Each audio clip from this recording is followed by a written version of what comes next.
ဝက်ဝုံကြီးကတော့အားပါလှတဲ့သူ့ရဲ့လက်ကြီးတွေနဲ့ရိုက်ပုတ်ဖို့ကြိုးစားလိုက်ပေမဲ့ဟာဒီကောင်ဘလို့လို့တက်လာနိုင်တာလဲဒီလင့်စင်ကိုငါကိုယ်တိုင်အစီအရင်တွေလှုပ်ထားခဲ့တာပါ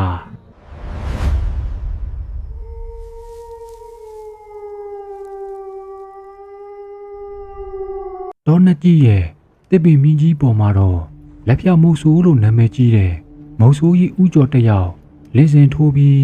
သားကောင်ချောင်းနေပါတယ်တေဆုံးနေတဲ့တမင်ကောင်ပုဂ္ဂိုလ်အစာအဖြစ်ထားပြီးသားကောင်လာစားမဲ့ချိန်ကိုစောင့်ဆိုင်နေတာပါသူ့ရဲ့ပြစ်မှတ်ကတော့အကောင်ကြီးမလာတဲ့ကြားကြီးတစ်ကောင်ဖြစ်ပါတယ်အဲ့ဒီအချိန်မှာပဲအနီးနားကခြုံပုတ်တွေလှုပ်ခါသွားခဲ့ပါတယ်ဥကျော်လဲသူချထားတဲ့အစာကိုကြားကြီးလာစားပြီးအထင်နဲ့တနက်ကိုပခုံးမှထောက်ပြီးအသင့်အနေထားနဲ့ပြင်ဆင်လိုက်ပါတော့တယ်မုတ်ဆိုးကြီးဥကျော်ကတော့လာပြီပေါ့လေဒီနေ့တော့မင်းသေးနေစစ်ပြီးမှတ်လိုက်ပြီတော့ဒါပေမဲ့ခြုံပုတ်ကနေထွက်လာတဲ့အရာကိုမြင်လိုက်ရတဲ့အခါမှာတော့ဥကျော်တယောက်အကြီးကျယ်လန့်ဖြန့်သွားပြီးလက်တွေပါတုံရီလို့လာခဲ့ပါတယ်ဘာလို့လဲဆိုတော့ထွက်လာတာဟာကြားကြီးမဟုတ်ပဲလူတယောက်ဖြစ်နေပါတယ်အဲ့ဒီလူကလည်းကလေးငယ်တဦးဖြစ်နေပါတယ်ဒါကြောင့်ဥကျော်လည်းချက်ချင်းပဲတနက်ကိုပြန်ရုပ်သိမ်းလိုက်ပါတော့တယ်တီတီလေးလွတ်သွားတယ်ဘသူသားသမီးများဒီတော့တဲကိုလာပြီးစော့နေတာပါလေကလေးကိုလှမ်းអော်ပြီးမောင်းထုတ်မလို့ပြင်ဆင်နေတော့မှပဲမမျော်လင့်တဲ့အရာတစ်ခုကဖြစ်ပေါ်လာခဲ့ပါတယ်အခုနခြုံပုတ်ထဲကနေကြားကြီးတစ်ကောင်မှာထပ်ထွက်လာတာကိုမြင်လိုက်ရတယ်ဗျမုတ်ဆိုးကြော်ကတော့ဟေးကလေးတတိထားကလေးကတော့လှမ်းអော်တဲ့အတန်ကြားရဘက်ကိုလှည့်ကြည့်လာပြီးကြောက်လန့်တဲ့ပုံစံလုံးဝမပြခဲ့ပါဘူးအဲ့ဒါနဲ့ဦးကျော်လဲကလေးကိုကယ်ဖို့အတွက်တနက်ကိုမိုးပေါ်ထောင်ပြီးတစ်ချက်ပစ်ဖောက်လိုက်ပါတော့တယ်တနက်တန်ကြောင့်ကြားကြီးလဲလန့်ဖြန့်သွားပြီးတောထဲကိုပြန်ပြေးဝင်သွားခဲ့ပါတယ်ကလေးကတော့ကြံရစ်ခဲ့ပြီးဘာလို့ရမှန်းမသိပဲထိုင်ပြီးငိုရှာနေပါတယ်ဦးကျော်လဲကလေးမှာဒဏ်ရာရသွားလားဆိုပြီးစိတ်ပူကလင်းစင်ပေါ်ကနေပြီးအလောတကြီးဆင့်ကြည့်ပါတယ်ပြီးတော့ပတ်ဝန်းကျင်ကိုဝစ်ကြည့်ပေမဲ့ကလေးမိပါဒါမှမဟုတ်ခြားဘသူကိုမှမတွေ့ရပါဘူးမုတ်ဆိုးကြီးဥကျော်ကတော့ဒီကလေးကဂုဏကြာကြီးမွေးစားထားတာမြန်လားဟာငါဘာတွေလျှောက်တွေးနေပါလိအတိတ်ပဲမရှိတာဒီကောင်လေးရဲ့မိဘတွေကိုကြာကြီးစပြစ်လိုက်ပြီလားမသိဘူးကလေးကဗိုက်စာနေပုံပေါက်နေတာမို့ဥကျော်လဲသူ့မှာပါလာတဲ့ထမင်းတုပ်ကို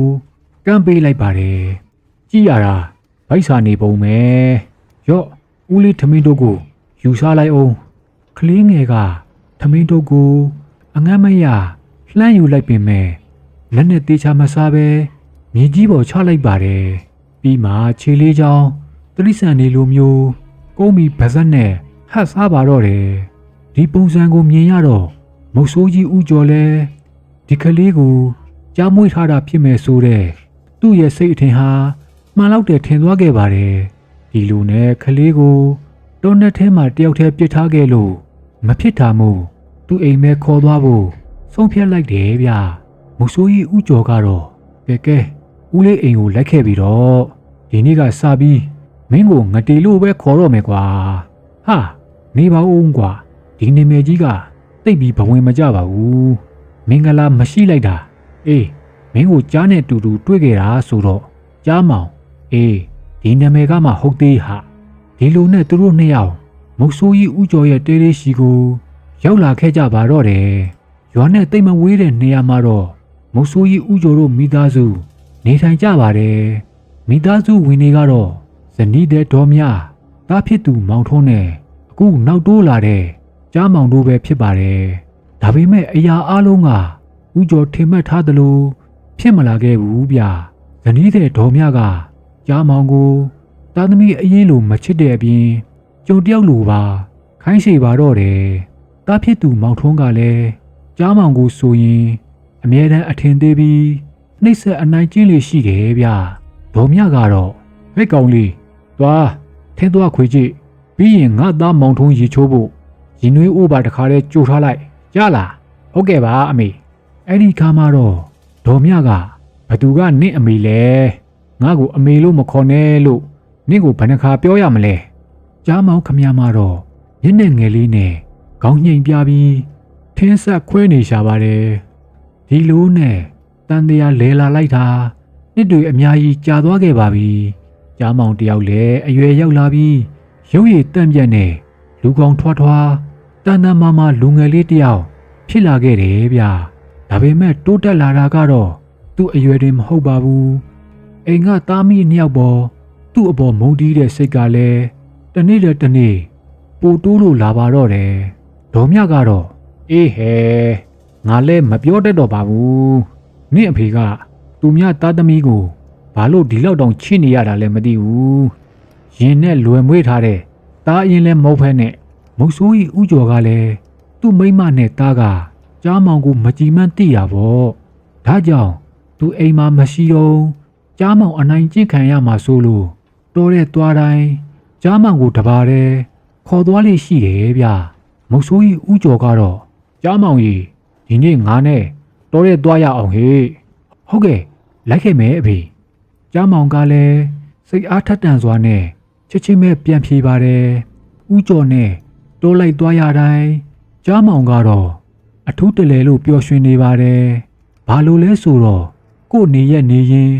အိမ်ဟောင်းကိုပြန်ရောက်တယ်လို့ခံစားရလို့ပဲဗျရေကိုပြန်တွေ့တဲ့ငါးတကောင်လိုလွတ်လပ်ပေါ်ပါနေတဲ့ဆိုရင်လဲမမားပါဘူးမုတ်ဆိုးကြီးဥကျော်ကကြားမောင်ကိုခေါ်ပြီးတောနဲ့ထဲဝင်သွားတဲ့အခါမှာတော့တိရစ္ဆာန်ခြေရာတွေကိုစတွေ့ကြပါတယ်ကြည်ရတာဝက်ဝုံကြီးတကောင်ရဲ့ခြေရာတွေဖြစ်ပုံရပါတယ်ဥကျော်လည်းခြေလန်းတန်းလိုက်ပြီးခြေရာကိုတေးသေးချာချာ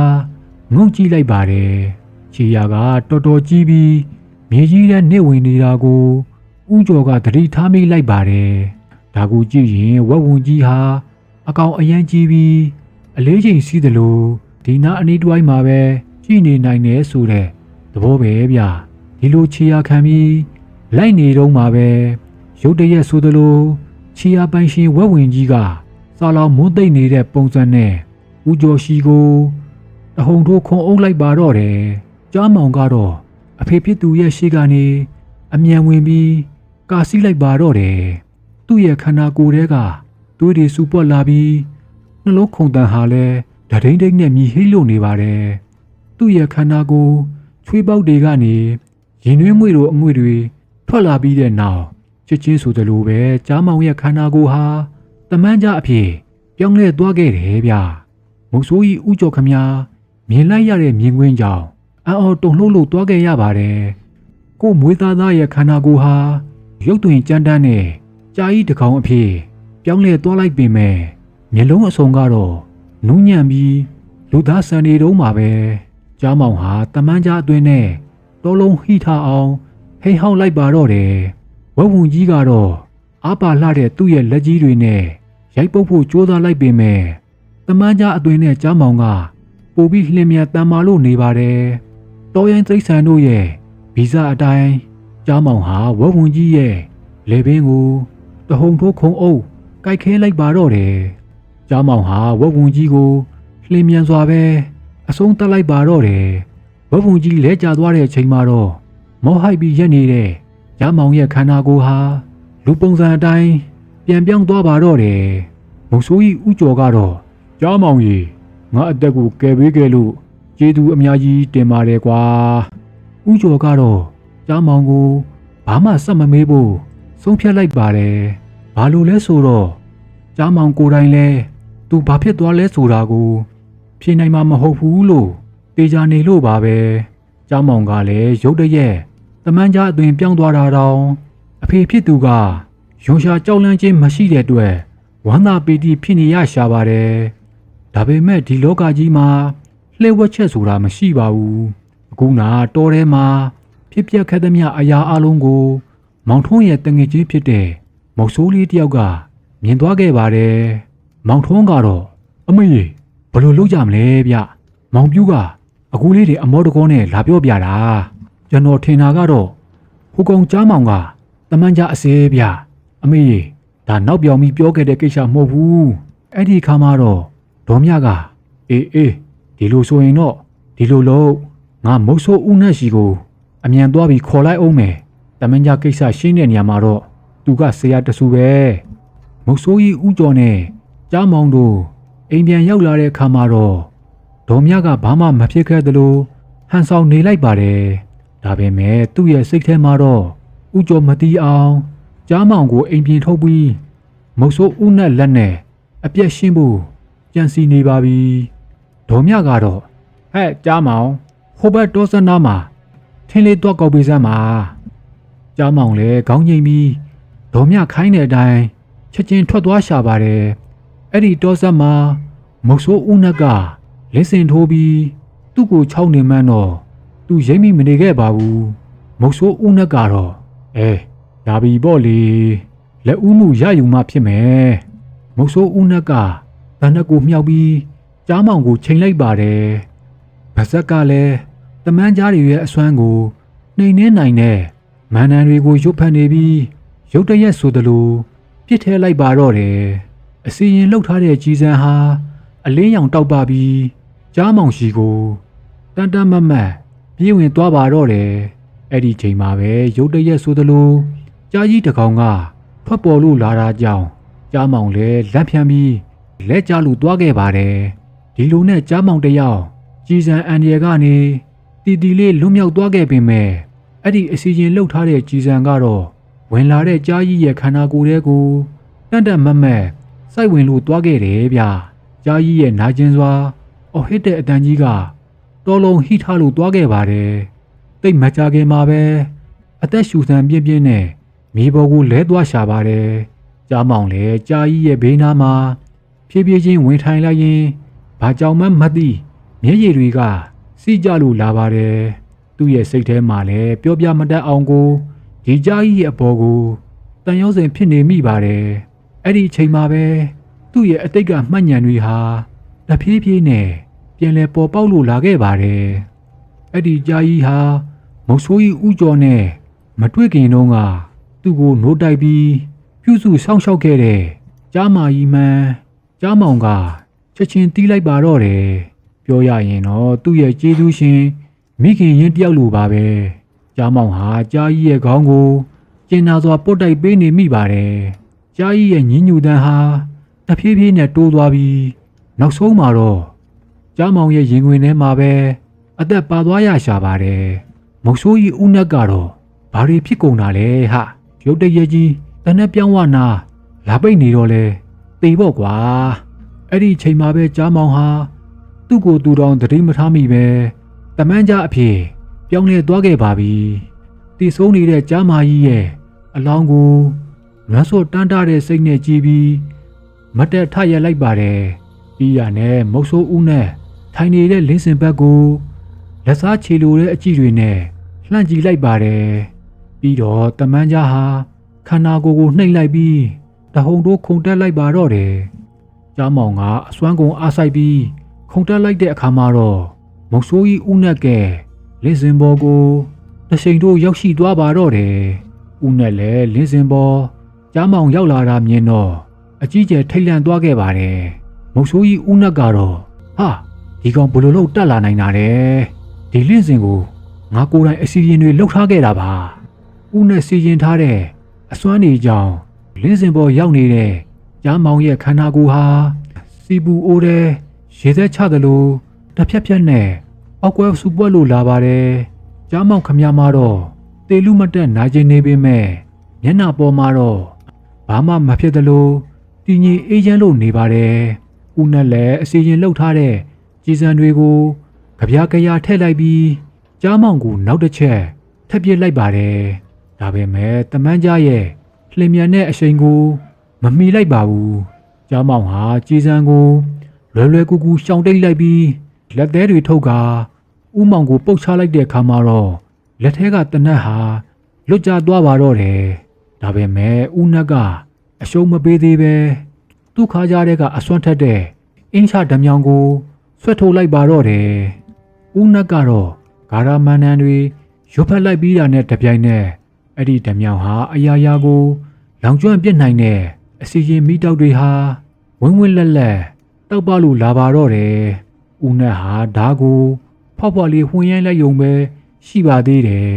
ဒါပေမဲ့ဓလုံးသွင်းတမန်နီနဲ့ထုလုပ်ထားတဲ့ဓာဖြစ်တာမို့ဓာသွားကနေစွမ်းအင်လှိုင်းကြီးတစ်ခုကထွက်ပေါ်လာပြီးကြားမောင်ရဲ့ခန္ဓာကိုယ်ကိုပြင်းပြင်းထန်ထန်ရက်ခတ်လိုက်ပါတော့တယ်ကြားမောင်လည်းဒဏ်ရာကြောင့်ကြံမြင်ပေါ်ဒုထောက်လဲကျသွားပါတော့တယ်မုတ်ဆိုးဤဦးနက်ကတော့ဒီနေ့တော့မင်းသိနေပဲတမန်ကြားရေရက်လိုက်ကြပါတော့တကားတို့ရဲ့အချင်းချင်းတက်ဖြတ်ညှင်းပန်းနေတာတွေရက်တန်းကရက်လိုက်ကြပါတော့ဦးနက်လည်းအတန်လာရဆင်းအောက်ဘက်ကိုငုံကြည့်လိုက်တော့တောရဆောက်တည်နေတဲ့ယဟန်တစ်ပါးကိုတွေ့လိုက်ရပါတယ်ဦးနက်ကယဟန်ကိုတခုခုပြန်လျှောက်တင်မှုပြင်လိုက်တဲ့အချိန်မှာပဲကြားမောင်ကအဲ့ဒီအခိုက်တန်းကိုအခွင့်ကောင်းယူလိုက်ပြီးသူ့ရဲ့ထက်မြက်တဲ့လက်သေးကြီးတွေနဲ့မုတ်ဆိုးကြီးဦးနက်ကိုကုတ်ချစ်ဖို့ရည်ရွယ်လိုက်ချိန်မှာပဲဘုန်းကြီးကရက်လိုက်လို့ပြောနေတယ်လေဆရာတော်ရဲ့စကားအဆုံးမှာပဲဖန်ပေါင်းကြောင်လိုကြည်လင်းတဲ့အလင်းတန်းတစ်ခုဟာကြားမောင်နဲ့ဦးနက်တို့နှစ်ယောက်စလုံးကိုလွှမ်းခြုံသွားပါတော့တယ်အဲ့ဒီအလင်းတန်းရဲ့အကားကွဲကြောင့်နှစ်ယောက်သားဟာတယောက်နဲ့တယောက်တိုက်ခိုက်လို့မရတော့ပဲတိုက်ပွဲဟာအလိုလိုရက်ဆွဲလို့သွားခဲ့ပါတယ်တတ်တော်ရှိတောရဆရာတော်ကြီးကညံတော်နဲ့စီရင်ကြီးလိုက်တဲ့အခါမှာတော့သူတို့နှစ်ယောက်ရဲ့ရှေ့ရေဆက်ဝေကျွေးတွေကိုသိမြင်လိုက်တာကြောင့်အခုလိုမိန်ကြားလိုက်ပါတော့တယ်တကားတို့နှစ်ယောက်ကဝေကျွေးတွေပါလာလိုက်တာရေတွက်လို့တော့မကုန်နိုင်တော့ဘူးကွယ်ဒီဘဝမှာပဲဒီအမုန်းတွေကိုအဆုံးသတ်လိုက်ကြပါတော့နောက်ဘဝတွေအထိဆက်ပြီးရန်ညှို့ဖွဲ့မနေပါနဲ့တော့အဲ့ဒီခါမှာတော့ကြားမောင်ကဒါပေမဲ့ဆရာတော်ဖေဟာအဲ့ဒီမုတ်ဆိုးရုပ်ကတပည့်တော်ရဲ့အမေကိုတတ်လိုက်တာပါဖေဟာဆရာတော်ကြီးကအာယုံပြုတ်ပြီးတမန်လုံးဘုံဘွားကိုဖွင့်ပေးလိုက်တဲ့အခါမှာတော့ကြားမောင်တယောက်တည်ဆုံးသွားတဲ့ကြားမကြီးရဲ့ဝိညာဉ်ကိုပြန်မြင်လိုက်ရပါတယ်ဆရာတော်ကြီးကတော့အခုတကားမြင်နေရတာဟာတကားကိုကယ်တင်ခဲ့တဲ့ကြားမကြီးရဲ့ဝိညာဉ်ပဲဒါပေမဲ့သူ့ရဲ့ဝိညာဉ်အင်အားကကောင်းမှုကုသိုလ်ကိုခံစားနိုင်မဲ့ဘုံဘွားကိုကူးပြောင်းဖို့မလုံလောက်သေးဘူးကွတကယ်လို့တကားကသာဒီမုတ်ဆိုးအပေါ်အညိုအတေးမထားပဲအဟောတိကံပေးလိုက်မယ်ဆိုရင်အဲ့ဒီကုသိုလ်ကောင်းမှုတွေကိုဂျာမာကြီးအတွက်ရည်စူးပြီးအမျှပေးဝင်မယ်ဆိုရင်တော့ဂျာမာကြီးရဲ့ဝိညာဉ်ဟာသူကတိဘုံဘွားကိုကူးပြောင်းသွားနိုင်လိမ့်မယ်အားလုံးကတကားရဲ့ဆုံးဖြတ်ချက်အပေါ်မှာပဲ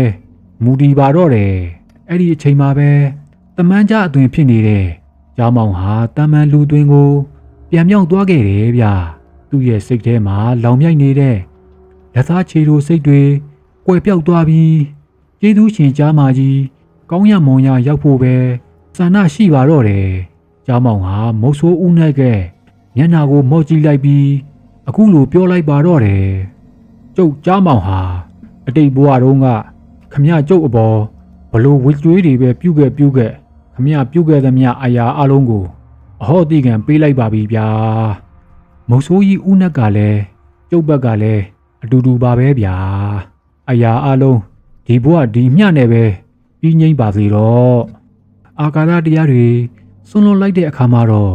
တခါမှမကြုံဘူးလောက်အောင်ပဲသူတို့ရဲ့စိတ်နှလုံးဟာပေါ်ပါလွတ်လပ်သွားခဲ့တယ်ဗျာကြားမောင်ရဲ့ခန္ဓာကိုယ်မှာလည်းကြီးမြတ်တဲ့ကုသိုလ်အလင်းတန်းတွေလွှမ်းခြုံလာပါတော့တယ်ကြားမောင်ကအဲ့ဒီကုသိုလ်အဖို့ဘာကကိုကြားမာကြီးအတွက်ရည်ရွယ်ပြီးအမျှပေးဝေလိုက်ပါတော့တယ်ချက်ချင်းဆိုသလိုပဲကြားမာကြီးရဲ့ခန္ဓာကိုယ်ဟာလင်းလက်တောက်ပလာပြီးတစ်ဖြက်ဖြက်လက်နေတဲ့အလင်းအမုံတွေဖြစ်ပြောင်းလဲကကောင်းမွန်တဲ့တုကတိဘုံဘွားကိုမြင့်တက်ပြန်လွင့်လို့သွားပါတော့တယ်ခွင်းလို့ချင်းအဟောတိကံပြုခြင်းရဲ့ကုသိုလ်အကျိုးကြီးမားပုံကိုကိုတွေ့မြင်လိုက်ရတဲ့အခါကြားမောင်ဟာသူ့ရဲ့စိတ်ကိုပြန်ပြီးဆန်းစစ်လို့ကြည့်လိုက်မိပါတယ်သူ့ရဲ့စိတ်ထဲမှာဒေါမြနဲ့မောင်ထုံးတို့အပေါ်ထားရှိတဲ့အမုန်းတရားတွေဒေါသတွေကြံနေသေးတာကိုတွေးလိုက်ရပါတယ်ဒါကြောင့်သူတို့နှစ်ယောက်စလုံးနဲ့ပတ်သက်ပြီးတော့လဲအဟောတိကံဖြစ်ပါစေလို့စိတ်ပိုင်းဖြတ်လိုက်ပါတော့တယ်ဒီလိုကြားမောင်ကခွင့်လွတ်တဲ့အချိန်မှာပဲအေးမြတဲ့လေပြေးလေးတစ်ခုကအိမ်မှာကြံရစ်ခဲ့တဲ့ဒေါ်မြနဲ့မောင်ထုံးတို့သားမိကိုတိုက်ခတ်သွားပါတော့တယ်သူတို့ရဲ့စိတ်ထဲမှာကြားမောင်ပေါ်ထားရှိခဲ့ဘူးတဲ့ အမုန်းတရားတွေဟာလည်းဘာကြောင့်မှမသိအလိုလိုပြောက်ကွယ်သွားပါတော့တယ်အဲ့ဒီချိန်မှာတော့ဆရာတော်ကြီးကကဲတကားတို့2ယောက်ဘာလုပ်နေကြတာတော့တရားလမ်းမှန်ရှာဖွေဖို့ဘုန်းကြီးနောက်လက်ခဲကြပြီတော့လေမုတ်ဆိုးဦးနတ်နဲ့ကြားမောင်တို့လည်းတယောက်မျက်နှာတယောက်ကြည့်ပြီးခေါင်းငိမ့်ပြုံးပြလိုက်ကြပါတော့တယ်သူတို့2ယောက်ဟာသူတို့ရဲ့မာနအတ္တတရားတွေကိုလင်းစင်ပေါ်မှာပဲထားရက်ခဲ့ပြီးမြတ်စွာဘုရားရှင်ရဲ့တရားတော်တွေကိုပုံမနဲ့လေးလာလိုက်စားဖို့အတွက်ဆရာတော်ကြီးရဲ့နောက်ကိုလိုက်ပါသွားကြပါတော့တယ်ဇလန်းလေးကတော့ဒီမှာတင်ပြီးဆုံးသွားခဲ့ပါပြီခမညာအဆုံးထိနားဆင်ပေးခဲ့ကြလို့အားလုံးကိုကျေးဇူးတင်ပါတယ်ခမညာကျွန်တော်တို့ရဲ့ channel လေးကိုလည်းလိုက်ရန် subscribe လုပ်ပြီးဘေးနားက notification လေးကိုလည်းနှိပ်ထားပေးခဲ့ကြပါဦးခမညာအားလုံးပဲဘေးရန်ကင်းကွာကျမ်းမာချမ်းသာကြပါစေခမညာ